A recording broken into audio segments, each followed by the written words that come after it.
the Sci-Fi Channel and Alien Voices proudly present a Halloween trilogy, beginning now with Rudyard Kipling's The Mark of the Beast.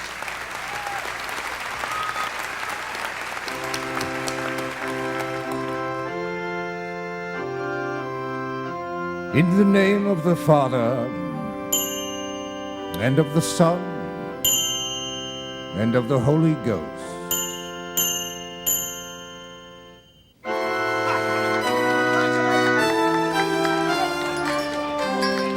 We had lost touch, Strickland and I, after I left the regiment, so I was surprised to receive an invitation to his wedding. It was not until later that evening at the banquet that the memories of our horrifying experience came flooding back. At the center of the banquet table was a roasted calf, its glazed eyes retaining the last anguished recognition of its own demise. The chef placed a long, sharp knife against the calf's neck, and in a single stroke, the head fell neatly from the torso, oozing rivulets of blood onto the white tablecloth, and all the while its sad eyes stared at me. It was then that I felt Strickland's gaze from across the room. His face was ashen, his hands trembling. He had the look of a man wrestling an inner demon. Of course, I knew just what he was thinking. The monkey god, and how its eyes glowed red in the instant before the leper pounced, but I'm getting ahead of myself.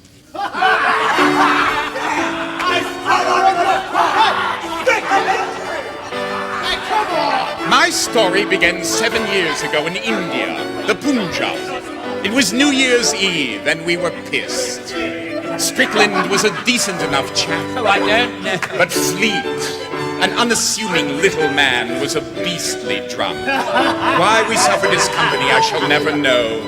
That night, that fateful night, we decided to take a shortcut through a hideous part of town populated by untouchables.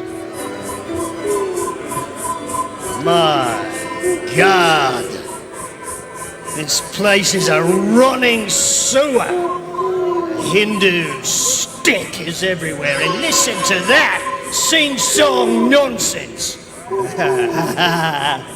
Hey lads, what say we go unwind some turbans, rub a few bald heads, eh? Not a good idea, Fleet. Why not? It's a special night for them. Something about their monkey god. Where's your backbone, man? Where's your British pride? Listen to that. Secret midnight ceremonies to monkey gods. It's the 19th century, for God's sake. Bakshish, Sahib, bakshish. You push off, you ignorant mongoose. Easy on, Fleet. Let's go back to my place and sleep it off. No! I want to give them an offering they won't forget. The temple, 50 yards away, was a ruin of stone columns open to the moonlight and the jungle. Out of my way, priesty, I got an offering to make. Fleet, come back here now. Fleet knocked the priest aside and marched up to a large altar. In the middle of the temple there sat a great stone monkey. The ceremony was already in progress. The zealots were the most wretched human beings imaginable, yet their chanting was hypnotic. Of course, Fleet was oblivious to anything but his own rage. Look at you! Grown men in diapers bowing in front of a stone monkey! Makes me sick! Fleet. Ah, bugger off! Look, you're acting the great white hunter. That's a capital idea! What are you doing? Oh, my God! Fleet shot one of the little baby monkeys preening itself at the base of the sacred idol. Pieces of monkey brain splattered the congregation. Before Fleet could cock his pistol again, the priest wrestled it from him. You have defiled temple, offended the monkey god. Go! No one tells me what to do! Fleet, stop! Then that fool bounded up the altar steps, took the lit cigar from his mouth, and snuffed it out right in the middle of the monkey god's forehead. That is what I think of your monkey gods! We were horrified. Wait. Look at the statue's eyes. The eyes of the stone monkey began to glow like hell's rubies. Yet before we could fathom the significance, a man dropped from a tree above. A leper he was, wearing but a loincloth over his ashy skin, his feet toeless, his hands stumps, a blackened gash where the nose once was, and a gaping hole for a mouth. He let out the most blood-curdling scream. Grabbed Fleet and plunged his silver-daggered teeth into Fleet's chest. He's bitten me! He sunk his teeth in my heart! The blood spurted at an awesome rate. Fleet staggered towards us and then fainted in our arms. Grab his legs, Hughes, and let's get the hell out of here! We ran like hell from that temple, shifting Fleet's body between us as best we could. When we were certain we were not being followed, we set him down for a moment to collect our thoughts. His bleeding had slowed, but a strange, brownish froth began to ooze from his nose and his mouth. Well, this is beyond anything that I have ever seen. We carried Fleet to Dr. Weiss, an expatriate who lived across the river. Ja, schnell, inside. Inside. Damned unfriendly hour to treat a madman. He's delirious. Don't you have something to calm him? Weiss used an age-old remedy. He punched Fleet in the jaw and knocked him out cold. I say, that's not very doctorly. That is quicker than morphine. Get his shirt off. Was he in a fight? Oh, we disabused him of that notion and told him the tale of the temple and the leper and the bite. Good God. No nose, no lips, no fingers. No lips, but a full set of sharp teeth. Gentlemen, this is no leper bite. This is the mark of the beast.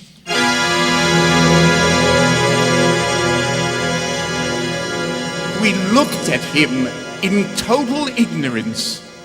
What did he mean, the mark of the beast? We then watched as Weiss prepared an ointment of alcohol and camphor.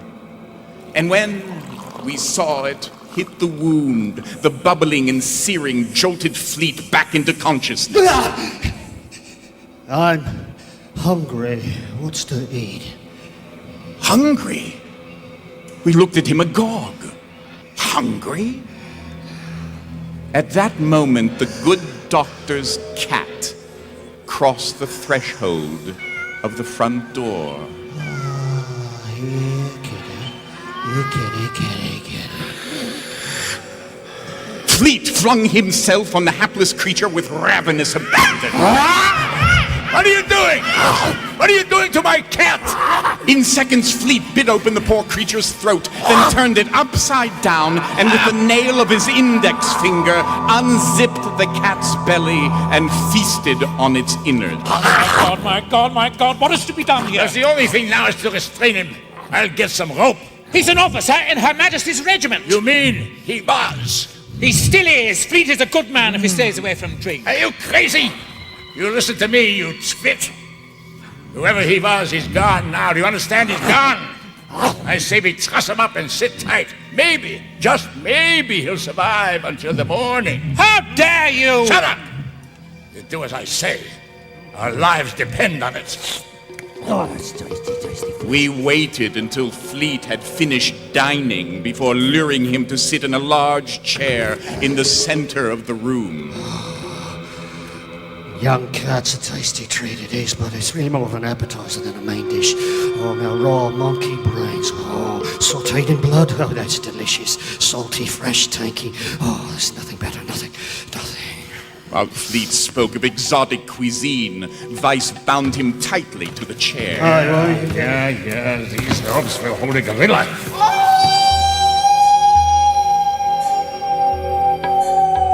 Just then a howl pierced the night. It came from the jungle. It came from all around us. Mach schnell! Bar the door! Fasten the windows! Quick, quick! There's no time to lose! We went about our task with deliberate speed, conscious of the ever-growing danger, just as we were finishing securing the house. Good God, look at him! Look at his face! It's covered in fur and those yellow eyes! Listen. Listen. Do you hear? They're coming. Who's coming? Every beast within 100 miles. He's possessed. He's one of them now. And they want him. Well, we stand by our man. Use your brains, Strickland. Look at his face. What's he remind you of? A puma. A leopard, maybe. But certainly not a man. I am not leaving him like this. Hughes, give me your knife. Strickland cut the ropes. Fleet, or what was left of Fleet, just sat there, his eyes fixed on the front door. We made a dash to a large closet in the bedroom as the howls and shrieks were deafening. Just then the front door burst open and the horrors of the night entered.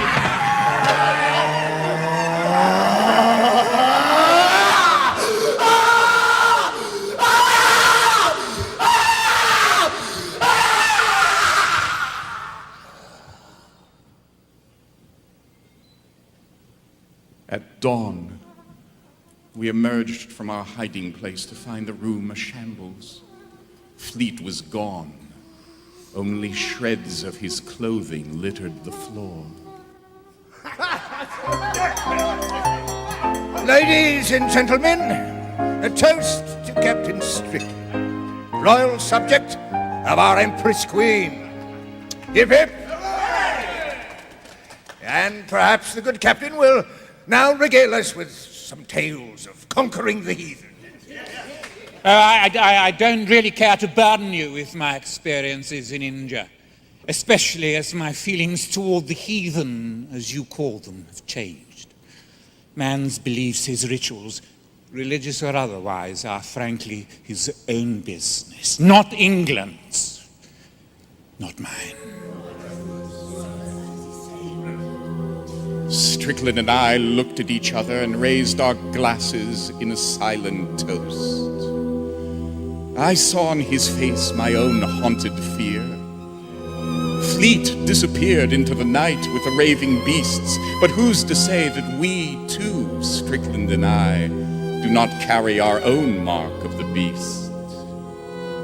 Vice disappeared last year without a trace. And every day, wherever I look, the beast is all around me.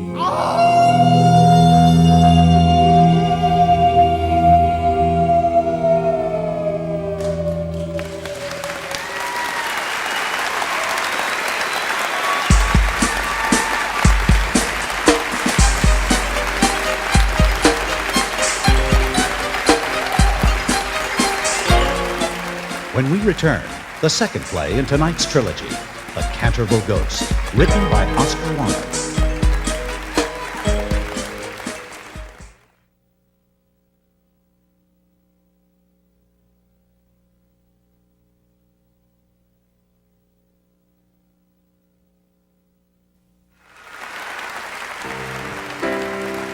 And now, The Canterville Ghost by Oscar Wilde.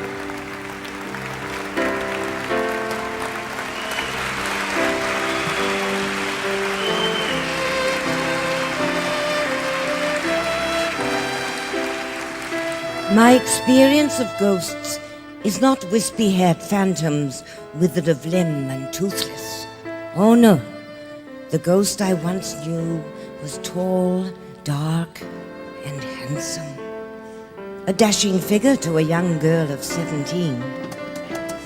We'd come from the hustle and bustle of New York City to the lush, idyllic countryside of England. Father had purchased a wonderful estate just outside of London. My younger brother and I were enthralled at the prospect of having stables and a lake. But most of all, we were enthralled at... All right, everyone. Now you can open your eyes. Oh, Father, it's beautiful. It's the most beautiful castle I've ever seen. It's enchanting, Hiram. I want to explore it. Fine, you can explore everything in the morning. It's past bedtime now for both of you. Father, I'm not a little girl. You'll always be my little girl, darling. What your father meant to say is that you're a lovely young woman and you need your sleep. Didn't you, darling? Yes, thank you, Lucretia. You say just what I mean. Now, listen, everyone. Before we get out of the carriage, I just want to tell you I got Canterville Castle for a song because the place is haunted by a ghost. So there. A ghost? Woo-hoo-hoo! Shh, Washington, quiet. It seemed all so romantic, and even though I knew Father was teasing, I found myself wishing there might really be a ghost. As the carriage came to a stop, an elderly gentleman stepped out to greet us. Welcome to Canterville Chase. Here's the deed. You now have full possession of the castle. Lock, stock, and ghost. My dear man, if we find a ghost, I'll whisk him back to the States and put him on tour with P.T. Barnum. We'll see. Just then, Mrs. Umney, a cheerful, bustling woman, came out to fetch us. Oh, well, bless me now. You've all arrived safe and sound. Come in, come in. I've supper waiting, and your beds have been turned down. Thank you. You must be the main housekeeper. Yes, Mum, the only housekeeper. No one else will stay. Castle's haunted, as you've heard, I'm sure. But come in, come in. Mrs. Umney had prepared a delightful supper in the library, but just as we sat down, Mother noticed a large spot on the carpet next to the fireplace. Oh, my. What's that? That, well, it'd be blood, Mum. Eleanor de Canterville killed dead on that spot by her husband Simon in 1575. Well, that'll never do. Can't have blood stains on the carpet. Mother, I could get that stain out. Really? And in a jiff, too, with Pinkerton's agitating detergent. Good thinking, my boy. Be prepared is what I say, huh? Just as Washington finished scrubbing away the spot, There, just like new. a most unusual thing happened. Miss Umney seems to have fainted. Oh, what a shame. And I was about to offer her a raise. How does 20 additional pounds a year sound, Mrs. Umney? Oh, that'd be lovely, sir. What with the ghost and all. Well, I best push off. Don't like staying in the house past 8 o'clock. Now, remember, prop a big chair against your door before you go to sleep. I'll be back in the morning. And thank you, sir, for the raise. Yeah. Later that night, when my mother and father were sleeping, Hiram, yeah. you're snoring again. What would you say? No. Dream more quietly, Oh, darling. but I wasn't dreaming. No,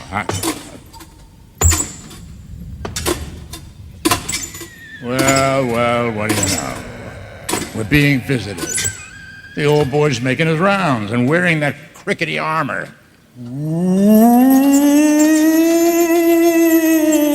Washington, Right here, Father. are you ready with that pea shooter? Ready. Aim, fire. Oh, gotcha. You see that right in the holes in your helmet? Watch. Ow, gotcha again. All right, that's it. Now listen here. We can't have you clanking about the castle interrupting our sleep. Can't have it. I have something that might be of benefit to you as a product of good old American know-how. It's called Sidewinder's Oil. Now here's a squirt here, squirt there, and you won't have to be creaking down these halls anymore. I'll leave the bottle on the banister. 99. Wait, whoa, just a minute. By the way, I think you're overdoing the moaning a bit. Just a friendly suggestion.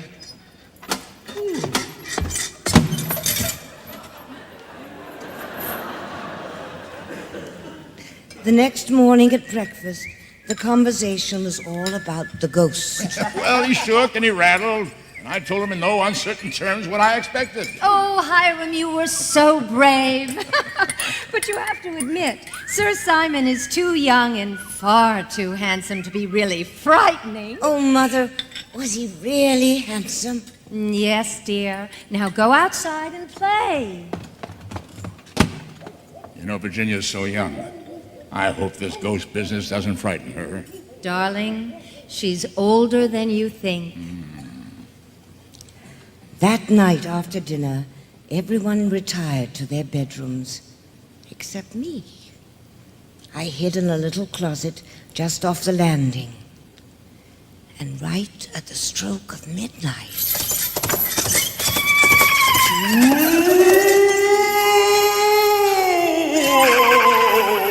Rise, you scabs of humanity, or I'll snatch you from your downy sleep, attach you to my steed's withers, and drag you down the steps. Washington Otis, present your ranted carcass. Here I am, Sir Simon. But look at you. That costume is just plain silly. No one's afraid of a knight in armor anymore. Hey! You want a pillow fight? Oh, you pestilent little runt! Your days are numbered. No. On the contrary, Sir Simon, your days are numbered. Now get out of here and take your tin cans with you.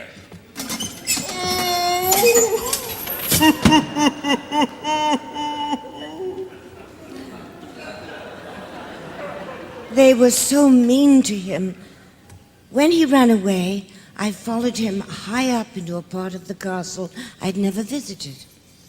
I found him sitting by a window in a small room under the eaves, sobbing and sobbing. Oh, he was the handsomest man I had ever seen. Sir Simon. Oh, I didn't mean to frighten you. Prevaricator. Your entire uncouth family means to frighten me. And you're trespassing. This is my room. My family is not uncouth. Well, just a little, but, you know, with Washington, he's a boy. Perhaps if you were less noisy, you'd be treated better. You presume to tell me how a ghost should behave? I've been doing it for 300 years. Father says you have a very unconvincing groan. Oh. Do you mind? May I hear you groan? Oh, no, I couldn't. Please. Please. Well, no, you put me on the spot. All right.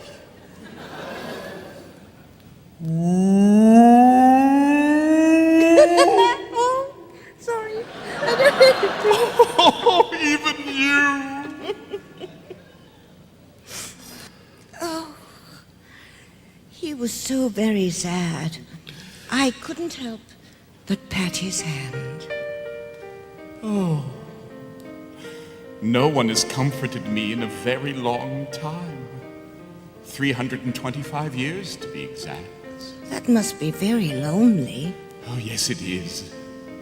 But worse than that, I'm so very tired. Now, you won't tell anyone I said this, will you? Cross my heart and hope to die. Oh, you're far too young and far too beautiful to die. But me, I've been a very wicked man. I killed my wife. I'm sure you are very, very sorry for it. And I've despised myself with these 300 years. Such a long time, without a rest.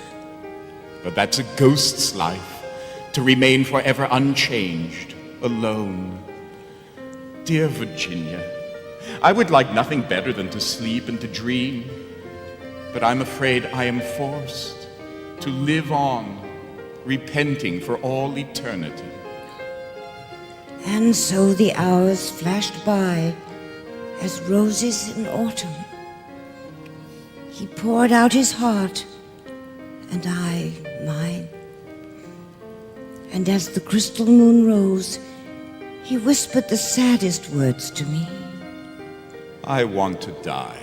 Oh, Sir Simon, I don't want you to die. I do want you to find peace. It is said that even a ghost may die if one truly good person pardons him, even for a moment. It was so easy to pardon him, for I loved him. I told him so. And he bowed low, kissing my hand. Winds began to blow, and we descended into a dark, lonely tunnel where appeared the most frightening creatures. At last, we came upon two giant black doors, death's doors. Suddenly, the doors were flung open, and there stood the angel of death, opal-winged, with eyes bright as suns. I sank to my knees in prayer. So, you have come at last, Simon de Canterville. Your escort is pure of heart, and I see that she pardons you. Have mercy on his soul. It is done, child. Now, I bid you both enter. No!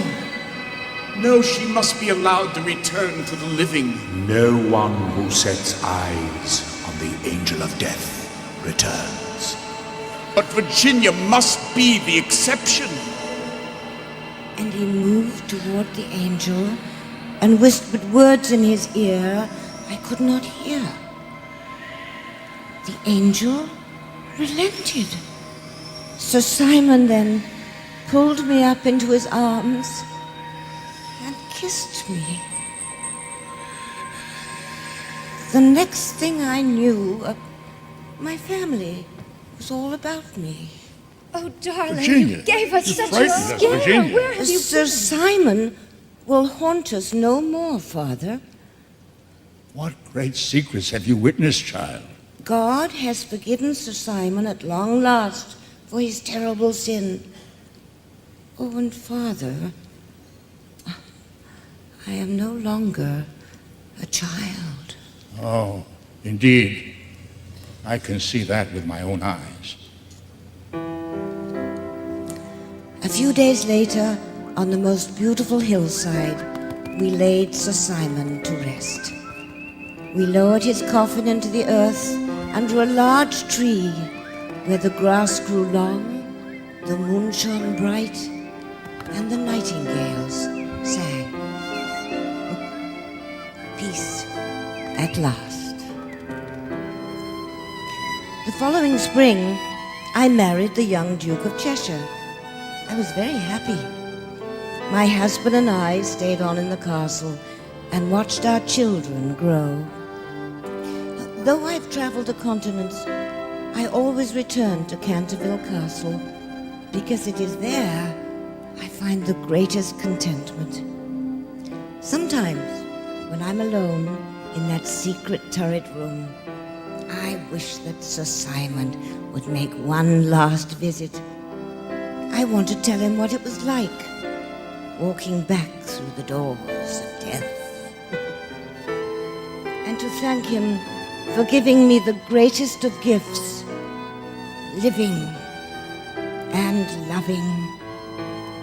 But I suppose that soon enough, I'll be able to deliver those words of gratitude to my dear, dear ghost.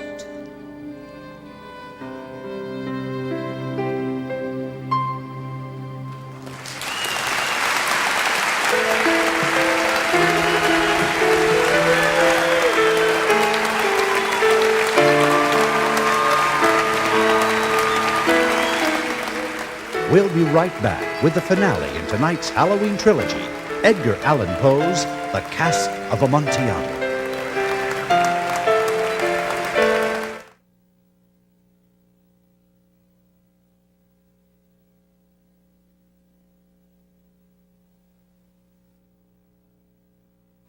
Welcome back for the finale in tonight's Halloween trilogy, The Cask of Amontillado by Edgar Allan Poe.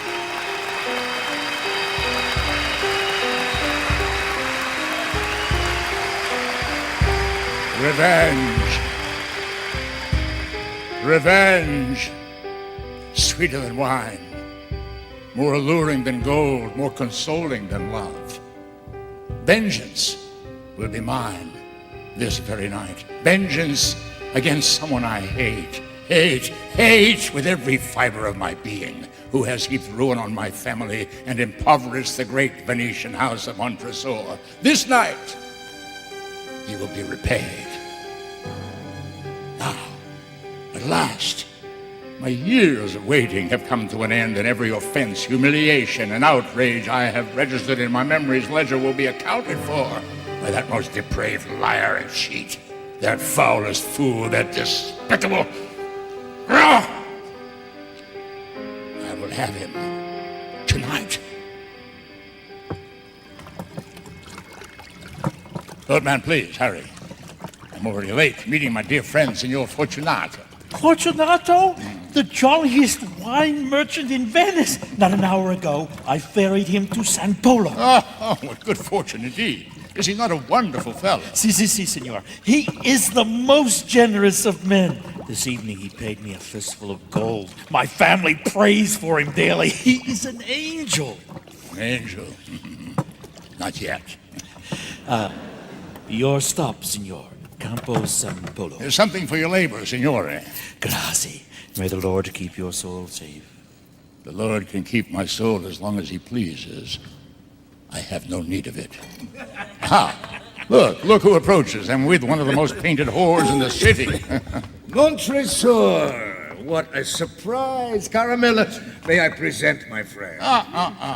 Your great, dear friend. And if only I had known you would be here tonight. You see, several casks of Amontillado have recently come into my possession. Amontillado? How could you afford such luxury? And wishing to verify the sherry's purity, well, naturally, I would have approached you first. But you're always so busy. So, I'm on my way this night to find Lucchese. Lucchese? Well, he couldn't tell Amontillado from canal water. No, I'm the man with the golden tongue. The greatest vendor of wines in Venice. Well, do I know, but I could not think of interrupting your revels. Oh, nonsense, my friend. We'll go straight away. Where do you store the Amontillado? At my palazzo. Well, to your vaults. Without delay. But you said we'd go dancing. Ah, yes, Fortunato. This beautiful lady mustn't be disappointed. And I fear the dampness might affect your lungs. Yes, your poor lungs. No. The Amontillado will warm my bellows. Avanti! Wait for me at the bridge, Caramella. Si, mi amore. Avanti! I made sure nobody followed me. Made sure no one was behind us as we hastened to my palazzo. And all the while, I felt a giddy urge to push the damnable Fortunato into the canal. But drowning a man who cannot swim would hardly be as pleasurable as what I had in store for him. A mere drowning could not avenge my father's death. My father, whose heart stopped when the heartless Fortunato tore up the deed to our winery and spat in his face. The iniquity! At last, we arrived at my home. I fumbled with the keys, such was my state, and as the great door opened... My God! What is that pestilent smell? I don't think I can bear it. Ah, but you must. The Amontillado awaits, you see. Truth be told, I could barely tolerate the stench myself. We continued down the ever-narrowing tunnel, the walls as slick and clammy as toads' bellies. Stench, it's suffocating me. Oh, surely, no, not suffocating, no. Come, not much farther, the Amontillado. Don't pull me, Montresor, I might fall. God knows what's underfoot. Yes, God knows. Down, And still down we climbed, him coughing and gasping, our feet slipping among slugs and worms and the excrement of vermin. Finally, our torches dimmed for lack of oxygen. Where's this damned Amontillado? Soon. I cannot go another step. I will die. Oh, my friend, you underestimate your strength. Only a little farther, I promise. Here's a bottle of claret that will fortify you. Drink. Go ahead. Drink the whole thing. Good, yes. Drink up, dear friend. The whole thing. Go. Yes. Good. Now. That's much better. Now to the Amontillado. Just a few more yards. What is all this crunching? What are we stepping on? Bones? My God, Montresor. They look like the bones of human skeletons. Yes, my family. These walls contain hundreds of relatives. So good to be surrounded by families. So good. Your grandfather was a naive fool who paid for wine and got vinegar. He was the first, Montresor, to squander your fortune. Yes, I know. He was a very poor businessman. Oh, it was difficult at that moment not to take the jagged claret bottle and rip open his carotid.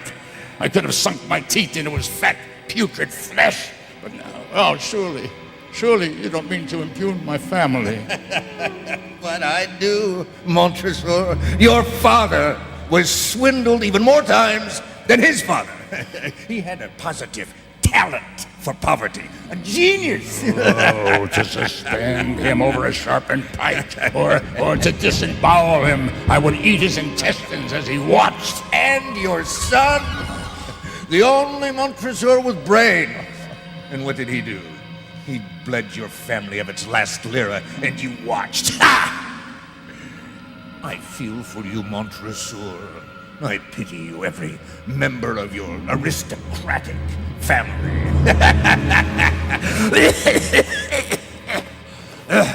My torch is guttering.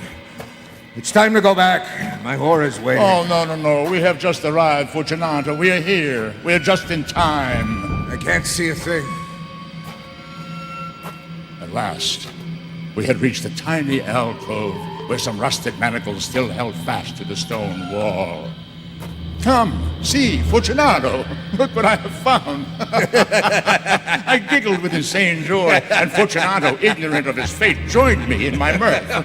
Oh, what have we here? Is this a torture room with irons? Ooh. It's frightening. It's terrifying. I'm shaking with fear, Montresor. I slipped my hands and feet into the shackles, giggling all the while like a boy. Here, try them yourself, Fortunato. Can you imagine the tortures suffered here? Oh, hellish, diabolical. Try it. Try the shackles. I'll lock you in. You see, I have the key. Here, it's a perfect fit. Ow! Pinched my wrist there. Now, easy. I love a jest, but loosen me a bit, will you? Where are you going? Fetching the Amontillado. Hush, my friend. I only go for my tools. Excellent. Only get me out of these manacles first.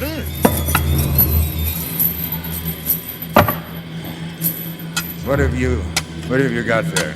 They are stones, my friend. Stones, ancient as time. Older than the bones on which you stand. And mortar to hold them in place. Stones? Mortar? Well, what are you doing? Well, I should think that would be apparent. I am breaking you up. I aim to squeeze the life's breath from you, you perfidious liar, you fat braggart, you thief, you despoiler of my family. Oh! Ever the jester, huh, Montresor? You know how to extend the game. But I think it's time. That was for my grandfather. Oh, surely you don't hold me responsible for something that occurred 20 years ago. Well, now that I think of it, your grandfather was more of a philanthropist. That's it. He was generous to a fault. Now I say we stop this game. And this stone is for my father. A prince among men. Yes. Yes, he was indeed. I remember the time when I was a boy. Why, he patted me on the head one day for no reason. Please, Montresor, come to your senses. Oh, my senses are tingling. I've never been more aware of joy than right now. Imagining you decomposing over the next weeks and months right before my very eyes. No! I will give you gold, rubies. For my only son, blameless, loving, who died because of you. Please, the air is so close. I beg you, I will do anything. Please help. I am helping you. I'm helping you along in your pilgrimage to hell. And may I say the work is exhilarating. Scream for me now. Oh, no, not very convincing. That's better, yeah. Now, rest, my friend, for I think it will be a very long night. I left a little opening in the wall, and before the last stone was in place, I thrust in my torch.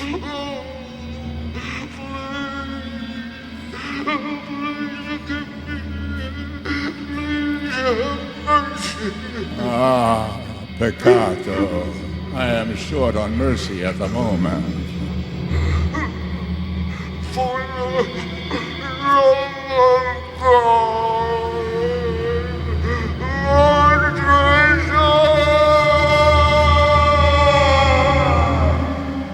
Alas, before the dawn of the following day, I placed my ear against the opening just in time to hear a little death rattle that signaled the end of my sweet revenge.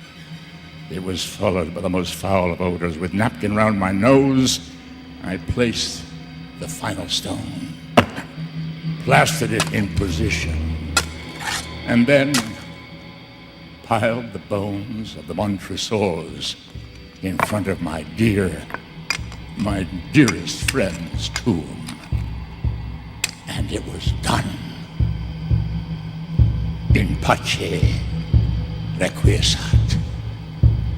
Rest in peace.